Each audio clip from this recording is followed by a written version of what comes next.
Operation সিঁদুরের সাফল্যে ভারতের প্রধানমন্ত্রী নরেন্দ্র মোদীজি এবং ভারতের বীর সৈনিকদের কৃতজ্ঞতা ও শ্রদ্ধা জানিয়ে পশ্চিম মেদিনীপুর জেলার ঘাটালে তিরঙ্গা যাত্রা করল ঘাটালের দেশপ্রেমী জাতীয়তাবাদী নাগরিক বৃন্দ।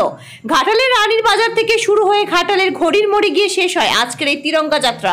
বিজেপি বিধায়কের পাশাপাশি এই তিরঙ্গা যাত্রায় অংশগ্রহণ করেন বিজেপির কর্মী সমর্থক সহ ঘাটালের কয়েকশো সাধারণ মানুষ। পশ্চিম মেদিনীপুর থেকে শান্তনু বর্ধনের রিপোর্ট, ওয়ার্ল্ড জনতা টিভি।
আজকে আমরা বর্দা রানীর বাজার থেকে ঘাটাল পাঁচকুড়া বাস স্ট্যান্ড পর্যন্ত তিরঙ্গা যাত্রা করছি।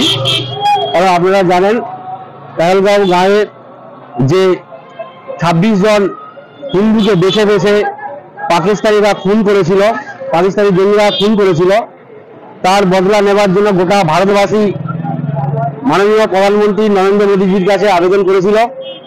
নরেন্দ্র মোদীজি সেই আহ্বানকে গ্রহণ করে অপারেশন সিন্দুর নামে এক অপারেশন শুরু করেছিল।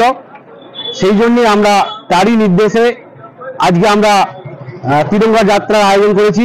কারণ আমাদের দেশের প্রধানমন্ত্রী যে পরিকল্পনা করেছিল এবং সেই পরিকল্পনাকে সাকসেসফুল করেছিল আমাদের দেশের বীর সেনাবাহিনী জওয়ানরা, তাদেরকে শুভেচ্ছা দেওয়ার জন্য আমরা তিরঙ্গা যাত্রা করছি।